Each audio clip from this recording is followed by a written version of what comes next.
Welcome everybody to the only weapons guide you're ever going to need for Battlefield, multiplayer and RedSec. Now let's get right into it. And why are most of these statistics on weapons lies, right? You know, if a weapon's saying that it does 33 damage, it does 25, it does 40, it does 80, why is it not always hitting that consistently?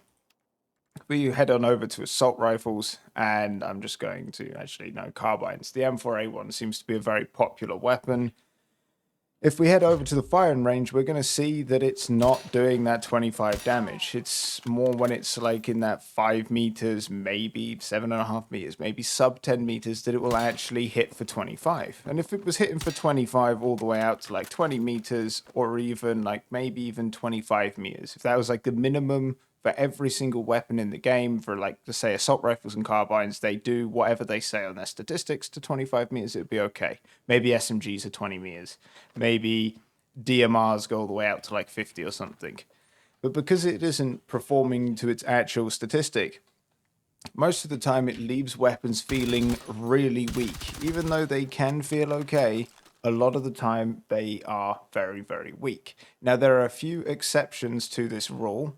The M277, the TR7, and this M250 LMG. Now, these are some of the very few weapons that are exempt and actually do as their stats say. This gun does 25 damage. It does it here, here, here, here, and here. So when you're fighting someone at range, it's going to take the same amount of shots, and for some reason this LMG is the most broken rule of that exception. It doesn't have damage drop-off even at 200 meters, which means that you can really fight people and really do a lot of damage. If we go over to carbines and we look at the M277, this also hits for 25 all the way out to 75. I think it drops off at around about 80 meters. But that makes it exceptionally consistent, whereas most other weapons are not. It's going to be relatively the same at all ranges. The TR7 does have damage drop-off that starts at 20 meters, I believe. If we take a little step back, it's then hitting for 25. But that means that its 33 damage is consistent. When you add hollow points, that's a 2-shot headshot for multiplayer or a 4-shot headshot. But again, this weapon has absolutely horrendous recoil. And that's the unfortunate thing. This weapon could be really cool. Could be really fun to use. It definitely absolutely shreds in its effective range. But this thing is hopscotching around like it's got a firework up its ass. And that's no good for the most part. But like I said, the LMG and the carbine version of the M250 is pretty good. The M60 and the M240L, both are good weapons. They have a similar damage drop-off. You know, they'd be good all the way out to 20 meters, and then they just suck. For example, this RPKM is a really great example of this. It says it does 33 damage. Most LMGs hold effective damage range at least to 20 or outwards of that 35 meters, but this is hitting for 27. So why doesn't it just say it does 21 damage or 27 damage? Like, what is the point in it saying it does 33? Okay, but to better understand weapons, we need to understand the attachments that we put on our weapons so we can better kit out weapons for, well, however you're choosing to use them. Now, this is actually a very, very simple task, okay? For example, if you are ever moving and shooting, you will start losing accuracy ridiculously fast because of bloom. Imagine this tile on the wall here, this single piece of soundproofing is your bloom. The closer you are to a target, the less that bloom matters, right? But if you are getting further away, imagine that I'm stood over there and the bloom is this big, but I'm shooting a target that's all the way over there, then the consistency of me landing all my shots is less. Now, when you start moving and shooting, your bloom starts going all over the place, as you can see. So how do we minimize that? Well, if we come into the customization options of the weapon, the barrel can have something to do with it. Light barrels or fluted barrels will give you better accuracy while moving, and this is typically the best choice for most weapons. If we're talking LMGs, DMRs, and sniper rifles, you may want a heavy extended barrel, which will give you a more precise firing over sustained periods, and that is typically a good choice, especially if you're planning to fight at ranges in the BR, but it means that your movement and shooting accuracy really falls off. In terms of barrel attachments, the only barrel attachment that matters is the standard suppressor. Then, the better version of this is the lightened suppressor, and this is only for fully automatic weapons as it reduces recoil buildup. If you don't quite have 30 points to spare and you don't mind a bit of weapon sway, but trust me, it does affect gunfights in a negative way and in a positive way, the long suppressor will do what the lightened suppressor does with weapon sway. The flash hider's fine, but I think when you're within 70 meters, you'll still show up on the person's minimap, and also your shots are not suppressed. So if you're taking shots at someone, they're going to be able to hear where they're getting shot from much easier. And every other barrel is terrible. Even the CQB suppressor's pointless. I don't care too much for that increase in hip accuracy for 10 points. I could put those 10 points better somewhere else. In terms of basic, heavy, extended, and the extended, short, and light barrel, short, basic, heavy, and extended barrels are, for the most part, not that good. If it is a sniper rifle or a DMR, an extended barrel or heavy extended barrel is the way forward. If not, a light barrel will do you just fine. Most of the time, the bullet velocity of a weapon really doesn't matter too much. Okay, if we're talking... okay, here we have an extended versus a heavy barrel, right? You see, it's a few hundred feet per second increase. It's not going to make a massive difference. For the most part, it's only for the snipers and DMRs that you really want to care too much about the muzzle velocity of the weapon, because that is equal to the amount of lead. In terms of grips, the only good grips are alloy vertical, as it has no negative impact, like most other grips, to ADS accuracy while moving. So the alloy vertical, the stubby is effectively alloy vertical, but you aim faster and move slightly more. The hand stop is like not having a grip on, but I want an angled grip to get that weapon draw speed and ADS speed decreased. And then we have the slim angled, which is the same as the hand stop, but slightly better control and precision. Talking of control and precision, but before we get onto that, the rest of these grips, even these stubby grips, suck. Most of them, if not all of them, are terrible.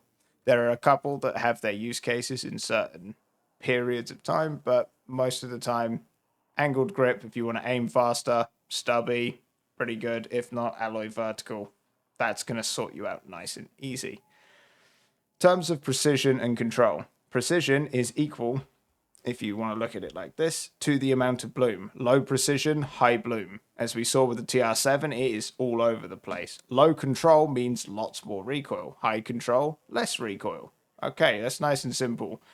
Mobility, well, that's as it says on the tin for the most part. And hip fire is pretty much as it says on the tin.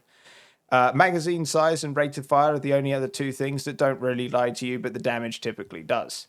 This is a very good weapon, and it holds its damage outwards to that 20 meter mark, and then it falls off, but it stays at a respectable fall off. Whereas other weapons may really drop their damage off exceptionally fast. Now, if we look at how this weapon performs at range to at a closer range, it is very consistent. This will lead to this weapon feeling really good to use. But if you took a different weapon, like the NVO, okay, this says it does 33 damage. It's not doing 33 damage. It's not doing 33 damage. And then the damage really falls off from that point. So realistically, I've got an assault rifle with a 600 and whatever fire rate that is hitting for around about 20 damage. It's only if they get really close is it going to absolutely fold someone up like IKEA furniture. So that's something to really pay attention to. Another thing that I find to be very, very important as well is these fast mags. It costs weapon draw, movement speed while aiming down sights. But some of the time in ergonomics, this weapon doesn't have a mag catch, but we'll go over to one that does. I know this one does because I use a mag catch on it. The mag catch will typically do roughly about 150 milliseconds, sometimes more, sometimes less. But a fast mag, on the other hand, will occasionally, they will do anywhere between like 200, maybe 250, maybe a little bit less than 200 milliseconds of the reload. But you're getting that draw speed increase and the movement speed while aiming decrease. So your weapon's slower to be ready. It's better to put the 5 points on the mag catch than the additional 5 points to go from the 25 to the 25 fast most of the time, if you really need a faster reload. But for the most part, it's not really worth it. It's such a small decrease. Maybe those 5 points can be better spent somewhere else. In terms of bullet types, if the gun, for example, in this case with the TR7, it actually smacks people, okay, up to that 20-meter mark, it's then 2-shot headshot for multiplayer, and for Gauntlet, it's 3-shot headshot. And for BR with full armor, you're looking at 4-shot headshot to drop inside of 20 meters. That can really turn the tide in a fight. But if the weapon's doing 25 damage, but in reality, it's not doing that, it's just damage drop off down to like, what is this, 20 points of damage, 21 points? That multiplier then becomes less effective. So spending those points on the ammo types really isn't worth it. Now, in the concern of LMGs, you know, this LMG is probably one of the few exceptions and one of the best weapons in the game for BR. Multiplayer, not so much. This would really benefit from synthetics, even though it has a low damage to begin with. The statistics on the weapon are so accurate that you can, this is also with a 4.5 times zoom, you can very consistently land those headshots, and its damage drop off doesn't start until plus, here we go. Now it's hitting at 17. That's probably going to past the 80-meter mark.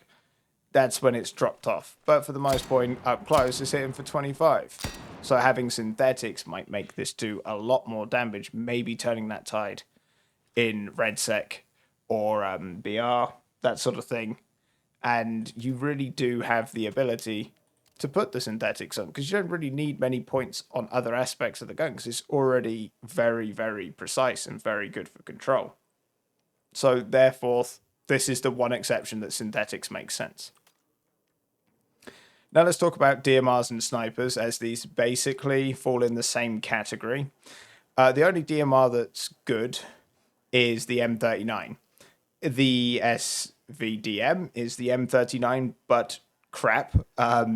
It may seem better because it has a higher fire rate, but it has terrible mag size.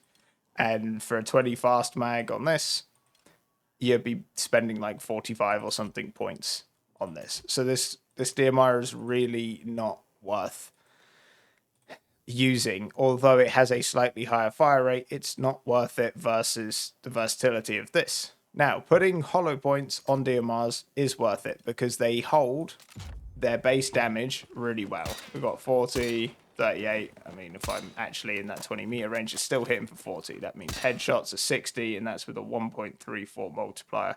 If you had a 1.5, it would be hitting a little bit harder, but out at range, it's still holding that damage really well.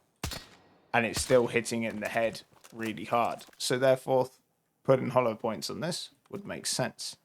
Now, this shouldn't exist. I don't know why it's a thing.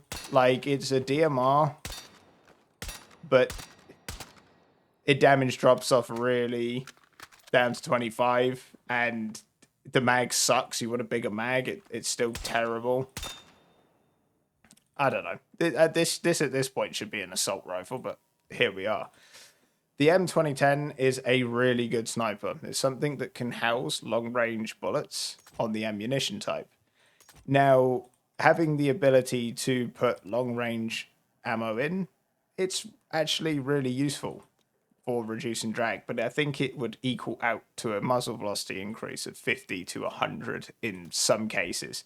It might be a percentage based off of the actual bullet velocity of the weapon. But with long range ammunition and taking a shot, if I actually hit the head, it's near instant connection. But the thing with this sniper is that we're looking at 75 to 120. When it's closer to that 120, it's going to be hitting for a full 100 damage. Below that, it's hitting around 80. The mini scout is kind of just the GOAT at the moment. The PSR has completely lost all need for anything. Like, this had a higher muzzle velocity than this at one point. It was like 927 or something. So it had a faster bullet travel time than this with an extended barrel, which was set at 900. They buffed this in a patch, maybe silently, I don't know. The SV98 is another very good sniper because of its effective damage being at 90 meters. It will hit for 100 to the chest, meaning that it's useful for BR. But when we come over to customization, we want to put a suppressor. We have to only have the only option for a suppressor, not even a flash hider, a suppressor. It's a 30-point attachment.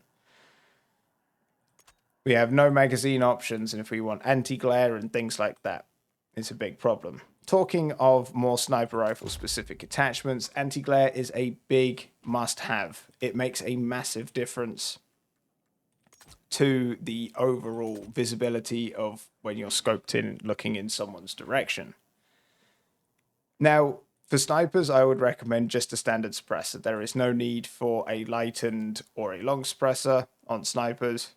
That's very simple. Extended barrel is a must, and that's pretty much it. Anything else that you add or take away, maybe, for example, in terms of the mini scout, you want a 6x thermal. Lose the frangible rounds here, put a thermal on. Happy days. Maybe you want a rangefinder and a normal scope. Lose the frangible, bang, get yourself a rangefinder. Nice and simple. Shotguns are good for multiplayer. These two are pretty good in multiplayer. These two suck. In terms of BR, this one's pretty okay. But again, how many situations are you actually at a point where having a shotgun with some slugs is really going to be worth it? Because the damage drop off on these really flops off quickly. So, again, personal preference, I suppose. This without slugs is hitting for around about 114. We take this shotgun into the firing range. We can see it's doing okay there. But here, it's really not doing so well. Even if I go prone and let the target reset. Maybe it will, maybe it won't. It's just not viable enough to use in BR. And that's really unfortunate. If we had slugs and the headshot multiplier was like 1.5, so a headshot with a slug at 20 or 30 meters really folded someone, like it's okay here, but it's lost it here. At 20 meters, maybe it's still one-shot headshot. Can't remember. I'm on target, stand up. That's nice, it just went straight through the person. And that's another thing. Bullets don't always register. But again, shotguns are quite pointless. So I'm going to break down the absolute best weapons in class. Assault rifles and carbines will be one class. SMGs will be their own class. LMGs will be their own class. DMRs and snipers their own class. And shotguns, well, we can just start off with that. Good, okay. There you go. What do you expect from me, really? The TR7 is an absolute monster. If you can control it. If you land your shots, this thing really hurts. Really good. A consistent all-rounder is the B36A4. Absolute animal. The Cord is one of the absolute best weapons for multiplayer and BR, because even though it's only hitting at 20 and then has damage drop-off down to 17, we just assume that pretty much outside of 20 meters, you're just hitting the person for 17. Its rate of fire being the same as the M4A4 or whatever it is, but it's also doing the same damage, but it's much more controllable. So if you are having to fight someone at range in BR, you actually have the potential to absolutely fold them, as long as you're not firing for too much of an extended period of time, making this the top pick, followed by this in the assault rifle category. Coming over to carbines. The M4A1 comes in at a number 3, if these are our top two. And the M277 is following in at a 4th place, just because it can hold its damage all the way out to 80-ish meters, and it really hurts. And it's a very solid choice. But again, it's lacking in mag capacity. The rest of these weapons are good, but not great. This is the exact same as the Cord. It just has a worse damage drop-off, even though it specifies that it is very good at long range. It says that it should be hitting for 20 damage, and it can't even do that on a 10-meter target. But it is next to no recoil. I'm not controlling the recoil, it just doesn't have any. So this thing is an absolute beam cannon, and it is going to be very good at landing consistent shots, but it's going to suck up close. Now, in terms of SMGs, the MP5 thing is an absolute monster. But again, it falls short at those, like, kind of close ranges. It's still only hitting for 20 damage. And then it damage drops off isn't actually all that bad. But the number one SMG, in my opinion, is the SGX. This thing is very, very versatile and very, very good. An honorable mention is the P90 and the MP7. Both of these are very similar, and the SCW is an absolute monster in the right scenario. Like, it does hurt for the most part out to 20 meters, and then its damage drop off isn't that bad. Like, you're able to really put shots on target, but the mag size is so small that you're only really capable of fighting 1 to 2 people in BR, and in multiplayer up to 3, which isn't that good. The SL9 and the UMP are the range kings. Out of these two, the SL9 is slightly better because it has a bigger mag and a slightly higher fire rate, although both of these statistically are very similar. Now, in terms of LMGs, a good all-rounder and taking the number 3 spot will be the L110. This just is very comfortable at ripping helicopters, ripping at range, and very consistently hitting targets, and honestly, it's one of my favourite LMGs. The only thing that really lets it down, in my opinion, is the fact that it's belt-fed and has a long reload time. If you want something similar, with a faster reload time because it's not belt fed, the DSIR actually performs how the M4 should do. You know, it hits for 25 up to a reasonable range and then it drops off. And this is kind of a normal feeling weapon.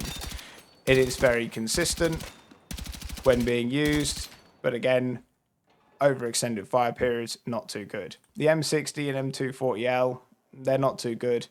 For Range King, this takes the cake. A good all-rounder. The RPKM, even though it's a lie, does take the cake.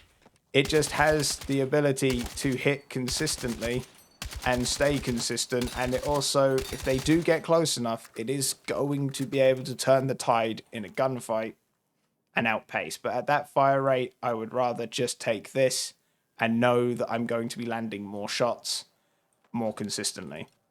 But the overall best gun in the entire game, outside of DMRs and snipers, okay, goes to the M250. I've been using this at 200 plus meters, and it still hits at 25. And it is lethally accurate, and you could throw a stubby or something, or even a QD grip pod, something like that. So when you go prone, you have much better accuracy, and you're able to mount it on surfaces, making this an absolute monster. But for the most part, it isn't too bad, but it's the reload that really lets it down from being an absolute dominant machine at every single range. Now let's move on to the DMRs. The only DMR that falls into this category, and this is the number 2 spot for DMRs and snipers, is the M39. Consistently hitting, very comfortable damage ranges, and it holds its damage out to 20 meters, but the damage drop-off is only 2 points, and I believe it does drop off quite a bit more past that sort of 100-meter range. But it just absolutely smacks, and you can really put quite a few shots consistently with a high-powered zoom scope downrange. And actually, talking about scopes, okay? The scopes that are really good is the Mini Flex, the Baker, where is it? I don't think I have it unlocked. The ROM. This is really good. This 5 times and the 4.5 times scope, which I may have unlocked. This one. This is also a really good scope to have. It's still semi-usable in mid-range and very good at long range without being too much zoom to making DMRs kind of unusable. Now, in terms of sniper rifles, the number 3 spot goes to the M2010. This thing's muzzle velocities buff makes it the best all-rounder for fighting at range and closer. But it just doesn't have the built-in ADS bolt like the Mini Scout. And the Mini Scout's movement is much, much better and much, much more consistent. You can easily pop out of cover and take a shot. I'm not playing this as a recon at the moment, so the accuracy and weapon sway, as you can see, is prevalent. But this is a much better option because you are capable to just slam shots and stay scoped in. You can also have anti-glare and a thermal scope whilst having the ADS bolt. It just is in a league of its own, and this is the best of the best for the snipers. But let me know down in the comments what weapons you've been enjoying and why you've been enjoying them. What weapons feel good to you, maybe what attachments that you're using, and maybe you're now going for a more movement attachment focused build so your weapon is more consistent in multiple situations. Anyways, I'll see you in the next one.